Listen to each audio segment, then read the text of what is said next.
Hi, Friday blessings to you all. This hopefully is just going to be a short video. I just wanted to bring up some things that have been coming up recently around me and in my own personal life to do with existential issues. So by that I mean sort of there's been a lot of people that I've been feeling quite concerned about in terms of wanting to end their lives, to not be here anymore. And I mean, I don't watch the news personally, but there's a lot that I've heard from other people about the rise in mental health issues and suicide. So I think it's something that we need to discuss more. I think it's something that we need to openly talk about, because I know death is a difficult conversation for a lot of people, but I think it's something that we all think about at some point in our lives, and whether that's taking your own life or whether it's losing somebody close to you, it's there somewhere in our lives. So I'm hoping that this message just helps even one person to not feel alone in how they're thinking and feeling. And if it can reach somebody before they do something to themselves, then that's fantastic. I really hope that is the case. So thinking about, and I'm talking from a personal experience here. I came quite close when I was a lot younger to actually doing this. And from my own experience, I can say that a lot of it is feeling alone, is just feeling like nobody understands, nobody knows where you're coming from, and it doesn't matter how much potential support you have around you or people offering you this, that and the other to help. When you hit that kind of place, it's very difficult to hear that and to understand it, because your self-worth is just completely rock bottom, even beyond rock bottom. So I think it's something not to take lightly if somebody expresses how they're feeling to you. But where I got it to for myself personally, and this is my own opinions, I'm not saying this is what everybody thinks, but from my own experience, my own opinion is that when those thoughts and feelings come, and you're saying to yourself, like, I'm done, I've had it, I'm leaving, I don't want to be here anymore. Actually, what we're really saying is, or in my opinion, is I've had enough of this part of my life.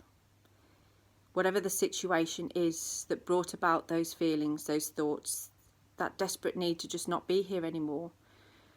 For me, it was about where I was at that particular point in my life. That needed to end, not really my physical life, because you notice that you start to think about things, and there's people that you're going to miss, and you're never going to see a sunset or a sunrise again, or hear the birds sing, or feel the rain on your face.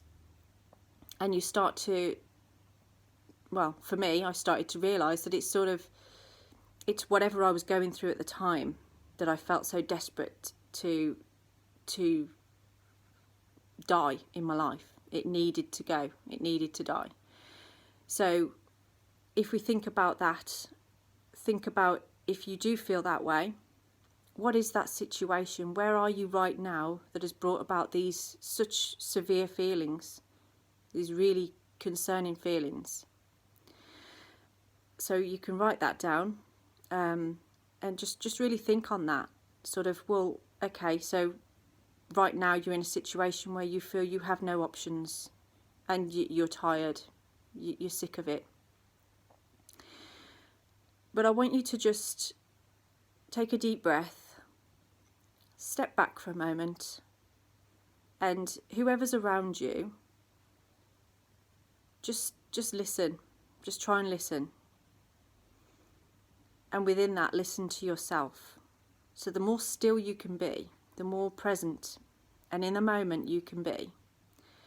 So perhaps take yourself off for a walk, go and sit by a tree. Oak trees are pretty good for this kind of thing, and willows are even better for right now. Can allow you to sort of release those feelings, to feel connected to something, to feel connected to the earth, and just allow yourself to observe yourself and think, what changes can I make to flip this on its head, to bring myself back to a place where I feel actually my life ain't too bad. It might be difficult, and the other thing I wanted to say on this one is you are not alone. Not alone at all. And I think when we feel that way, and you know, a lot of it's through fear, isn't it? Mostly fear, that we fear that we're not good enough, fear that we can't do our job, fear that we can't provide for our families, fear for we can't afford to keep a roof over our heads even, or even fear if you live on your own that you're never going to meet anybody. There's a lot of fear based around it, and my own experience of fear is that you feel on your own. Okay, I'll give you an example of one of my fears, and I hope this will make you laugh, just lighten this video up a little bit. My fear that I've discovered currently is go ape. So being up on those treetops, okay, everyone looks like they're having fun, don't they? They've got their ropes on and everything. Well, the one time I went, I forgot to clip myself onto the wire on the tree, and I was just stood there on the top of the tree, not clipped in at all. And the man that was leading us was freaking out. He said he had to report me to his manager because I was so naughty and didn't attach myself to the tree. Of course, I did attach myself to the tree straight away after that, and carried on. But my fear, as I went along on that, it just got worse and worse. And, you know, I felt so alone because everybody else seemed to be fine with it. People just seemed to be getting on with it. There were people behind me that were like, can you hurry up, because we've got dinner reservations, so, you know, we want to get going. And I suppose what I'm saying there is that when you have these thoughts and feelings, it can make you feel the fear. And the fear can hold you in a place of completely being alone. Like nobody else is in this place but me. So I invite you to find places that you can speak, that you can openly say, honestly, exactly what is on your mind, where you are right now, what is on your mind, and just somewhere that you can be listened to. Okay, so I mean, it could be anywhere, it could be with anybody, but I'd recommend that you do it through somebody that perhaps isn't a family member. Only because with family we can tend to take on what people are saying and make it about ourselves, so it can be very difficult to have those kind of conversations. So have a little think about the situation that you're in currently and how that relates. Another part of this as well with loss I was going to talk about is, you know, if people who are going through grief at the moment through losing a loved one. I've had this conversation with a family member recently, especially when you're on your own, and you know this particular family member lives further away from the rest of the family, and at the moment I think they're thinking a lot about family, and especially it brings your thoughts around to family that you've lost. So this particular family member, not going to mention names, but she'll know who I'm talking about, mentioned about a family member that had passed quite some time ago, and it was upsetting her that she couldn't remember his voice anymore. And I feel that maybe a lot of people are going through that at the moment if they've been separated from their families for some time, you know, or that a family member that's passed away. You can start to feel like, oh, I can't remember their voice. I'm losing that memory of that person. My advice to her was to take whatever she has, like a photograph or something of that person, light a candle, and just see if you can sit there and remember what it felt like to hug that person. Remember what it felt like if they kissed you. Remember what it felt like, what their energy felt like. So what perfume that they wore, or aftershave, or any mannerisms that they had particularly. And the more you think on those, the more you draw their energy closer to you. And hopefully, if you do that for long enough, you'll start to bring back the sound of their voice. And it'll bring back the memories of them that will allow that voice to come through. So I really hope that that brings some comfort to somebody out there, and some inspiration. Now, it's like I say, we're talking about death here, aren't we? And about wanting to end your life, and how that's possibly not really your physical life, this physical life that you want to end, but more a portion of this life that needs to change right now. Okay, so just think about little changes that you can make, not externally, so not through moving house or leaving a partner or anything like that. It's more little changes that you can do within yourself and how you bring those out. So, for instance, if you haven't been very kind to yourself recently, so say, like for instance, how do I go about saying this? When we feel this low, when we feel this point where we're sort of desperate to get out of this portion of our lives, of where we are, we can turn to coping mechanisms such as alcohol, drugs, extreme exercise, for instance. We can turn to all of these things in the hope that it's sort of escapism in a way, isn't it? It kind of helps you to get through it. So if you're doing that currently, then I invite you to look at that and think, okay, so changes I can make here. If you have been excessively doing something such as drinking or anything like that, you need to do it gradually. Don't just stop, okay? Because you will get withdrawal symptoms. You will get things that'll really be quite not good for you. So maybe seek out some professional help there of how you can start to worm your way down from that. Same with smoking, things like that. There's hypnotherapy. There's a lot of things out there through the internet that you can find that can help you with that. What was I going to say about that now? I'm getting better at these videos, I think, but sometimes I still have a little bit of a mind blip. Yeah, actually, what I was going to talk to you about was I used to do a lot. I used to be in the fitness industry. I used to do a lot of running, exercise classes, all sorts of things. And at the time that I was doing that, things that I was going through at home, changes and things, it kind of caused me to do more and more exercise and dieting and things like that, because I wanted to be a part of this career that I'd got. I wanted to be the best of what I could do. And it's only been since the past 11 years when I've started my healing journey that I've kind of discovered who I really am and what I really want, and that wasn't it. So here I am. I'm probably 2 sizes bigger than I was when I was doing all of those things. But my body and just generally myself, I feel healthier, I feel better.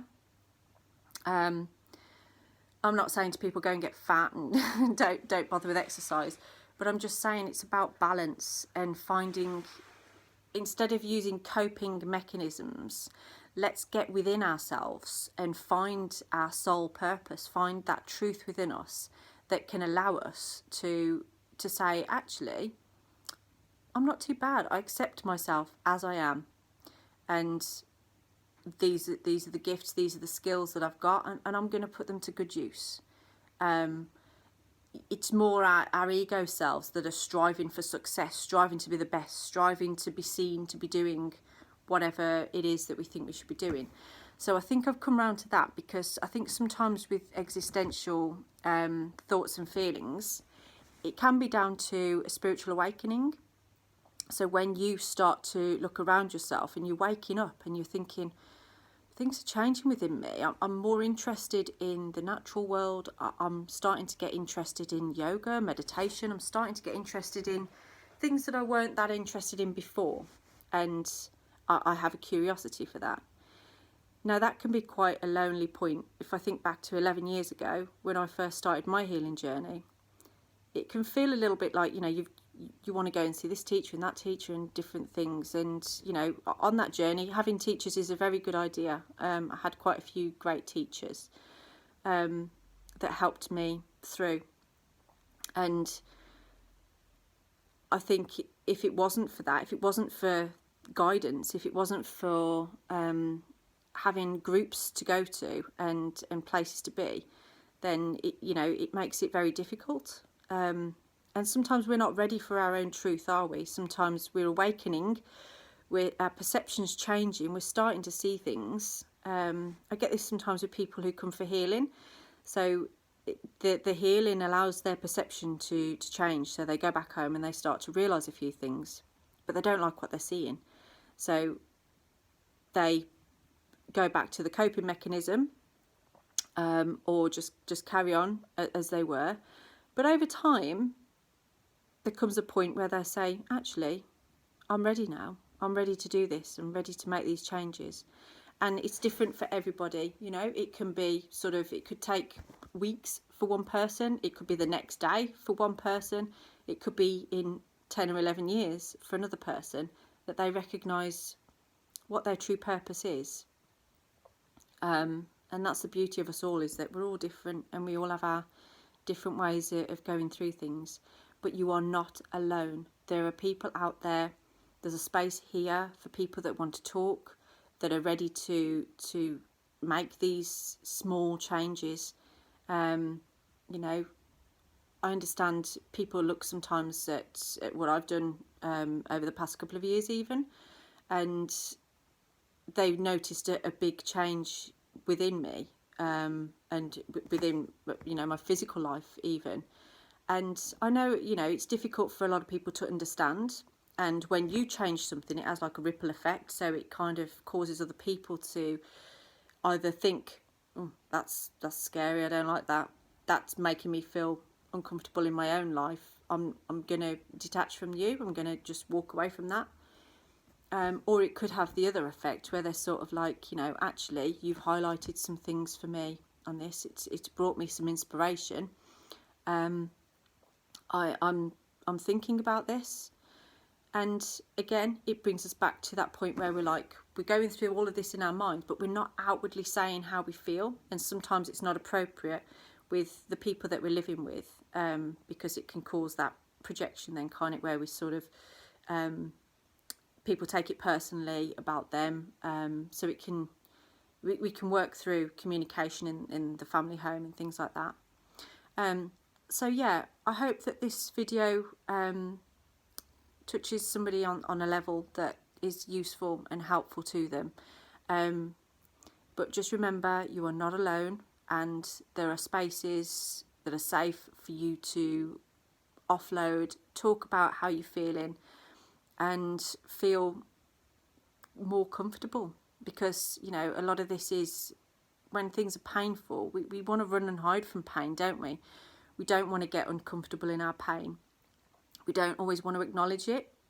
And that's where our voices come in, of sort of, we'll have a drink instead, or we'll eat some cake or something like that. But if we can really access our true potential, our true selves, then you actually find that a lot of that you didn't need in the first place. But it all starts with the right kind of support and the right kind of help. So I shall leave you with that today. I really hope that helps you on your journey at this moment. Re-listen to it as many times as you need to. I think I might leave you with a mudra actually, and this is a mudra, the Padma Lotus mudra. So this just popped into my head now. It's works with the crown center, and the crown center connects us to our higher selves, so it can bring divine information within our centers.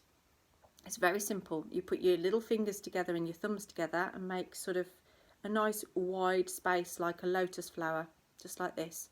I find it comfortable just holding it over my heart center like that to about this point, but you might want to start here, and then as you close your eyes and just take a few deep breaths, just start to feel it rising up a little bit higher towards the crown. See? So it looks like I'm actually wearing a crown, doesn't it? So you could have a little go at that. Just hold it for 5 or 10 minutes and work with the breath.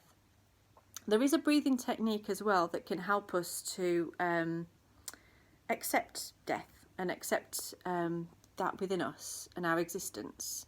And it's very simple and very effective. And I'll start you off with just simply what it is. So we take in 4 breaths, breathing in, hold for 4, breathe out for 4. So you continue that as a pattern, breathing in for 4, hold for 4, and breathe out for 4. When you've done that, see if you can extend it a little to maybe 6 breaths. So breathe in for 6, hold for 6, and breathe out for 6. Okay, I wouldn't go above that though. Just practice that. Maybe do 8 or 9 rounds of the 4 breath, and then 8 or 9 rounds of the 6 breath. Okay, and see how that feels for you. See how that works for you. Maybe go and do it sat outside by a willow tree or an oak tree, or any other tree that you feel resonates with you, or even just sat at home in a nice safe space or somewhere that you can be with yourself. So I shall leave you to your day. I wish you all well. Blessed be.